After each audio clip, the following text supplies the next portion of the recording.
Telah terjadi kebakaran di kawasan. Ih, gak ada film yang asyik apa. Di channel ini berita, channel itu juga berita. Ark, gerutuku frustasi sambil membanting remote TV ke sofa sebelahku. Hei, jangan banting-banting gitu dong dek. Itu juga beritanya bagus kok, tentang kebakaran, tegur kakakku yang tiba-tiba muncul dengan segelas orange juice di tangannya. Apaan sih kak, nonton berita itu gak seru, you know.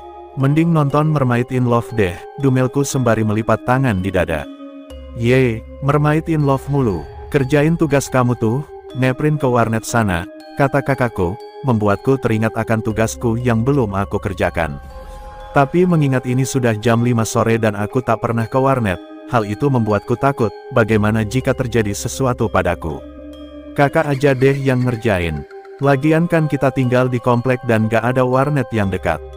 Ya kan, pintaku sembari memelas. No, jawabnya singkat lalu meninggalkanku sendiri. Dasar gak punya hati. Asteris.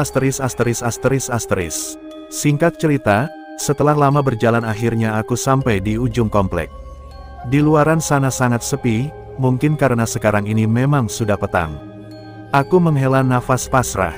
Demi tugas sekolah aku rela mengeluarkan keberanianku untuk mencari warnet terdekat. Lama aku berjalan, tapi aku tak menemukan satupun warnet di sini. Yang aku lihat hanya pedagang-pedagang yang hendak pulang dan orang-orang berlalu lalang. Awalnya aku sangat merasa putus asa, tapi secercah harapan datang padaku, ketika aku melihat warung internet itu di ujung jalan. Walaupun keadaannya sangat sepi di sini, aku tetap memberanikan diri menghampiri warnet itu. Aku mulai masuk ke pekarangan rumah yang dijadikan warnet ini, tampak sangat rapi dan bersih. Di dalam hanya ada seorang anak kecil dan si penjaga warnet. Namun anehnya, si anak kecil hanya menatap kosong ke arah komputer di depannya. Wajah mereka juga tampak pucat, membuat suasana menjadi mencengkam. Aku mencoba menepis ketakutanku dan bertanya ke penjaga warnet. Bang, mau nge-print dong, kataku mencoba untuk cepat bergaul. Tapi si penjaga warnet hanya menengok dan menatapku kosong, membuatku memutuskan untuk mencari sendiri saja tugas yang kubutuhkan. Saat aku duduk di kursi, kulihat komputer masih mati. Dan saat kunyalakan, aku terkejut karena yang muncul hanyalah kobaran api yang membentuk kata, mati. Aku langsung berdiri, kulihat ke sekeliling. Anak kecil dan penjaga warnet itu sudah berubah menjadi makhluk menyeramkan. Makhluk itu hampir tak jelas ciri-cirinya, dengan badan yang sudah gosong.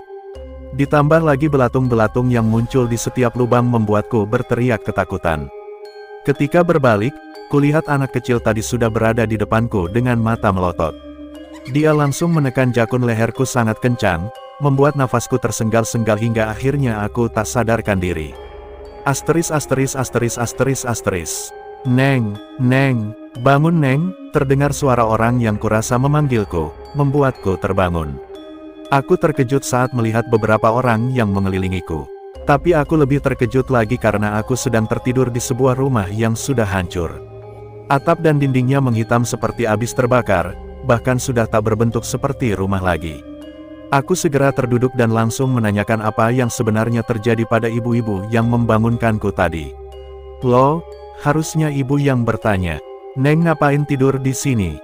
Warnet ini sudah hangus terbakar 2 hari yang lalu. Neng gak nonton beritanya ya, ujar ibu itu membuatku terbengong-bengong. Lalu, siapa saja yang menjadi korban bu? Tanyaku. Ya penjaga warnetnya Neng, sama anak kecil gitu. Tapi si anak kecilnya ibu ndak tahu siapa, jelas ibu itu. Seketika bulu kuduku merinding, ketika melihat sosok anak kecil berwajah gosong itu ada di belakang ibu-ibu itu, dan aku lebih terkejut lagi saat sosok penjaga warnetnya ada di sampingmu. Hati-hati guys.